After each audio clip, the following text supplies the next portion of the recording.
Okay, so I bought this car from Lindenhurst, Long Island. It is a 1996 Nissan Maxima, possibly a GXE, and it was listed for $900. The original resonator is under there, B pipe, white pipe with the cats. Don't worry. Let me show you around. Show you what's going on here. 124,000 miles with a clean headliner from a Max. That's not bad. Seat backs are there. All the seats are good. The most of the faults it took was on the body, but even the body is still like nice. I don't know what paint code this is, but man, just imagine getting that polished out and getting a respray, make it look wet. I don't mind no sunroof because I had like 3 or 4 fourth gens already stick. They all had sunroof, and I was petrified about sunroof drain issues. Had a G37 manual sedan. I was petrified about sunroof drain issues, and I'm okay with no sunroof. You know, these are 15-inch steelies behind these plastic hubcaps. 205/65 R15. Aside from this car having a little bounce to it, well, more in the back. It has more of a bounce in the back, you know. And it's galloping all over the road, like galloping, like throwing its butt. Even though it sits up straight, it has a lot of nosedive, and it has tremendous squatting during braking and bouncing over the littlest dips in the road. I noticed something. The previous owner told me that there was new tires put on it, but this one is supposed to be one of the new ones because it has more tread life. It's a different brand from this one. That's a Cooper. This is a different radial tire, some no name. This is a Cooper that should be on front. The best tire should be on front for a front wheel drive, steering and traction, and this Continental needs to be in the back. That could be something that can help with the steering. It feels very light. I mean, it's accurate input. You flick the wheel and it turns, but it just feels like it's not connected to the road. Maybe because it's not a SE Max with a, stiffer springs and a thicker sway bar. But I think that I'm gonna rotate that other steely to the front while checking the brakes. He gave me some pads. Waggly. Crack windshield. I'm guessing these are glass. Oh yeah, this is glass.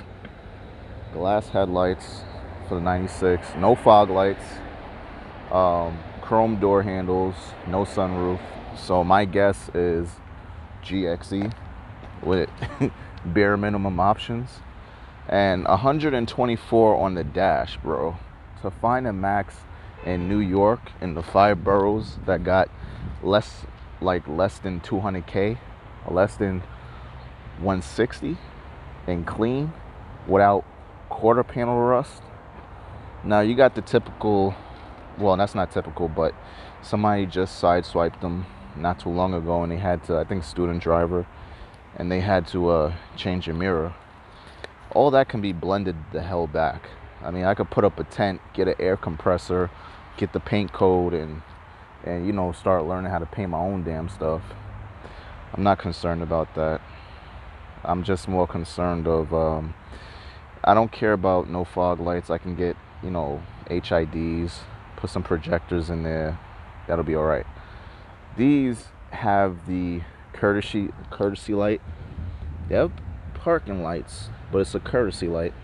You turn on the blinker, and just like the Nissan Quest from like 04, 05, 06, it'll shine to the direction that you're turning. Other than that, let's see here now. Typical Nissan fashion with the hood struts don't hold up nothing. I was supposed to disconnect it so that way I could flick one of them front when I want to.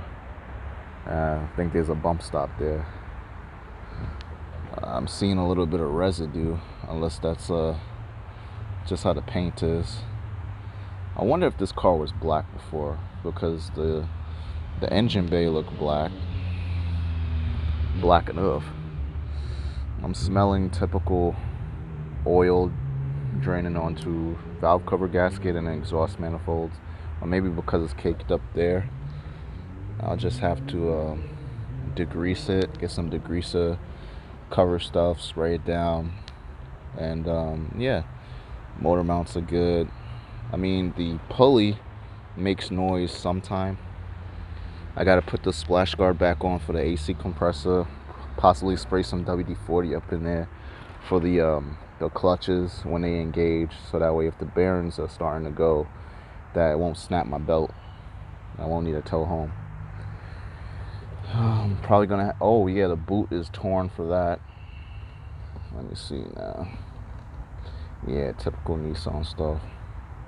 They just changed the mass airflow meter, and I don't even know if it's OEM, but I'm trying to guess that they tried their best to get close to OEM, and the car shuts off every now and then, and my guess is this connector has play with the pins, because every time you tap this when it's on, it stutters. Yeah, I'm gonna have to, okay, that hose needs to be tightened back. Yeah, I definitely got to get a pigtail and do this whole wiring over here, get a soldering kit and crimps and everything. I mean, other than that, like, everything looks decent. Brake fluid probably needs to be topped off. The only thing I didn't like is that they didn't fill it, but the oil was filled to way past the capacity. Maybe they're worried about valve covers leaking. But when you do that, you risk blowing out your rear main seal. More compression, more oil, more weight. You risk pushing more oil to where it can possibly seep out rather than just lightly coating the area. So, you know, you might experience like loss of oil blowing out through your valve cover gaskets, rear main seal, oil pan gasket, upper or lower. But for the most part, this one doesn't leak any oil underneath, thank God. I think it's on top with the valve covers. So yeah, I got free pads that I could put on. Ooh, somebody get the Lancer. I got free pads. I could put those on now. Good tires for the front. I guess swap that wheel to the front. So what? Get some brake fluid, bleed the crap out of it. And I got a right strut Tokiko Illumina or something like that. That was supposed to be for the SE model to go for the right front. So I'm gonna just throw that on, get my spring compressor and just throw it in there. And hopefully it can help the nose stay up from all that. I'll do that when I get home, see what it looks like. As far as this, the only thing I could do is clay bar this car, clay bar it, go to Harbor Freight, get a little dual action and just, you know, stay on top of it. I can't really do much to it. Water might get in there. I have to get a grommet and plug it, or silicone and fill it in. I really can't do much to this car. I'm not trying to put a lot into it now. I gotta change the windshield. I gotta figure out that mass airflow stuttering. There's a check engine light for mass airflow, even though they changed it. My guess is it has to be OEM. Has to be OEM. The car doesn't like it. Maybe because it shakes the wires, it keeps on resetting, and your drive cycle is not complete when it does that. So if I figure out what's causing it to stutter and fix it, I'll do a drive cycle, see if it clears the check engine light. And it has a blinking ABS light. That's it. No oil light, no battery. Brand new alternator. They did the EGR valve. They did a lot of stuff to this car. So I'm just gonna drive for what it's like. I got shorty headers for the 4th gen in my basement. I don't have the aftermarket white pipe, and every time you buy a used aftermarket white pipe, it always needs a flex pipe. So even though I want to get a quieter exhaust, because this thing is like really freaking loud, man. The speakers are blown. I'm taking it they're not Bose. I'm taking it they're not Bose. Typical Maxima key that needs a couple of copies. And you gotta pull it back out a little bit and shimmy it in there for it to turn on. If I could get a key cylinder with a thicker key from a 99 that has a chip, but I don't need a chip, that's good. Whatever, these don't need chips. He had this car for 5 years. He did good by it. I thank him for letting it go for $500, 124K, $500, and it had its own little, startup system.